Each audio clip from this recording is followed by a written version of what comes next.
For some time now, I've been interested in a discovery about human behavior called self-image psychology. You may already be familiar with the self-image idea. This is the principle that each of us is controlled by his mental picture of himself. If you've thought much about it, I'm sure you agree that a good self-image is vital to our happiness and to the achievement of our goals in life. But if you aren't yet familiar with this new idea, let me introduce it by quoting my old friend Dr. Maxwell Maltz, who said, "The most important psychological discovery of this century is the discovery of the self-image." Our self-image is our own conception of the sort of person I am. Each of us builds a self-image out of his beliefs about himself. It's unconsciously formed from past experiences, our successes and failures, our humiliations and triumphs. It determines the way we interpret other people's reactions to us. In short, this mental picture we have of ourselves turns out to be a kind of life-governing device. Now, that's the most significant part of the whole self-image principle, that our mental picture determines our interpretation of everything that goes on about us, our reactions to life and other people, our feelings, thoughts, actions, even our abilities. We are the person we believe ourselves to be, if we're anywhere near normal, and we're consistently that person in everything. Now, it's interesting, isn't it? It's exciting, too, when we realize that our self-image can be changed. If for one reason or another we've developed an image that's too limited to permit our achieving maximum results in life, that image can be enlarged, improved. There's one point to keep in mind here, though. We can't outgrow the limits we impose on ourselves. Our thoughts, habits, even our abilities must be those of the person we believe ourselves to be. We can set new limits in place of old ones, but we can't surpass the limits of our current self-image. There's a story about a Wisconsin farmer who was walking through his fields one day when he stumbled over a little glass jug in his pumpkin patch. Out of curiosity, he poked a young pumpkin through the neck of the jug, being careful not to break the vine.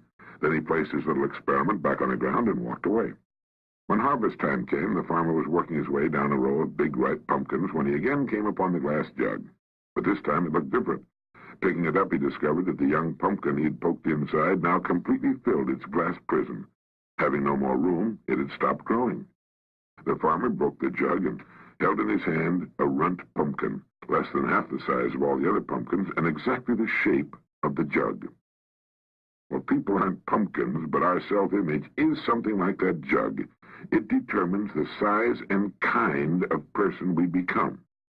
The similarity ends with the fact that we can remove our self-imposed limitations by enlarging our self-image.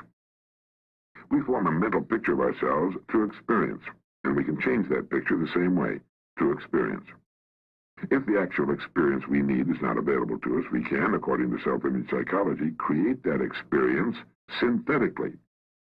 Now, scientists agree that the human nervous system is incapable of distinguishing between actual experience and the same experience imagined vividly and in complete detail. Worry is a good example of this synthetic experience.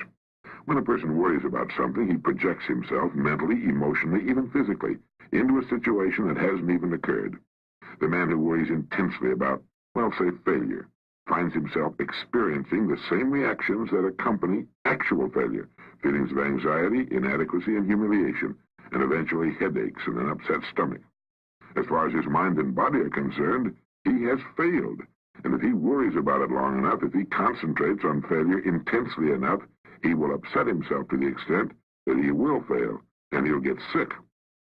Now, everything can be used in either of two ways, positively or negatively, constructively or destructively.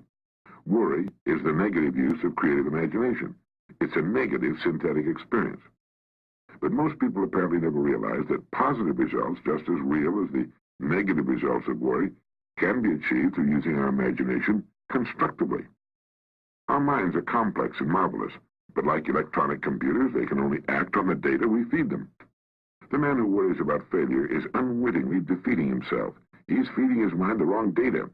If he spent the same amount of time visualizing success as he spends thinking about failure, he could reverse the process of synthetic experience. Instead of anxiety, he could develop confidence, self-assurance, poise, and a feeling of well-being would replace apprehension. By concentrating on the success he desires, by synthetically experiencing that success, he can expand his self-image into that of a person for whom success is normal, expected. Why not practice holding the self-image of the person you most want to become? This is the person you can become. If you feel you'd like to enlarge your self-image, then I'd like to invite you to join me in some image building. During the next few weeks, listen to this message at least once a day.